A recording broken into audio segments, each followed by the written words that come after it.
वो लड़कियों की तस्करी करता है और 10 जनवरी 2019 को एप्स्टीन आत्महत्या कर लेता है।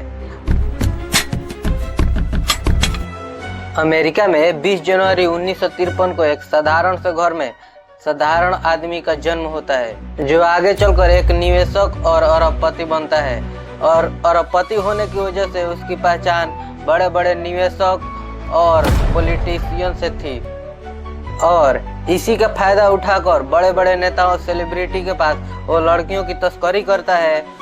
और इसके पास एक लोलिता एक्सप्रेस करके एक निजी विमान होता है, जिससे ये विदेशों में भी लड़कियों की तस्करी करता है। लेकिन 2005 में एक मोड़ आता है जिसमें एक महिला जाकर रिपोर्ट करवाती है कि उसकी 14 वर्षीय सौतेली बेटी का एप्स्टीन ने यौन शोषण किया है। उसके बाद FBI एक्टिव हो जाती है और इन्वेस्टिगेट करने लगती है। FBI federal bureau of investigation America की एक जांच एजेंसी है, और FBI के सफलता के बाद 2008 में एप्स्टीन को गिरफ्तार कर लिया जाता है। लेकिन एप्स्टीन को सजा सुनाने की जगह एक डील हो जाता है, प्ली डील में ये होता है कि सजा सुनाने की जगह एक समझौता हो जाता है, और उस समझौते की वजह से एप्स्टीन को मात्र 13 महीने की सजा मिलती है, जिसकी वजह से वहाँ के सरकारी कर्मी भी नाखुश थे और वो लोग बोल रहे थे कि ये बहुत गलत हुआ है। और फिर 2019 में बलपूर्वक यौन शोषण और जबरदस्ती के आरोप में एप्स्टीन को गिरफ्तार कर लिया जाता है, और 2019 में एप्स्टीन को फिर से गिरफ्तार कर लिया जाता है, लेकिन इस बार जमानत नहीं मिलती है, और 10 जनवरी 2019 को एप्स्टीन आत्महत्या कर लेता है।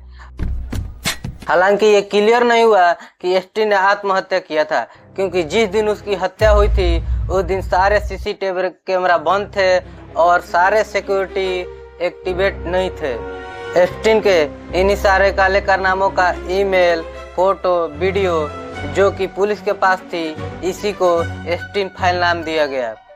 नवंबर 2025 में अमेरिका की कांग्रेस पार्टी, जैसे हमारे यहाँ BJP है, कांग्रेस है, वैसे ही वहाँ भी है, वहाँ की कांग्रेस पार्टी ने एप्स्टीन फाइल को पब्लिकली रिलीज करने का आदेश दिया, और एप्स्टीन फाइल का पहला दस्तावेज 19 दिसंबर 2025 को हुआ।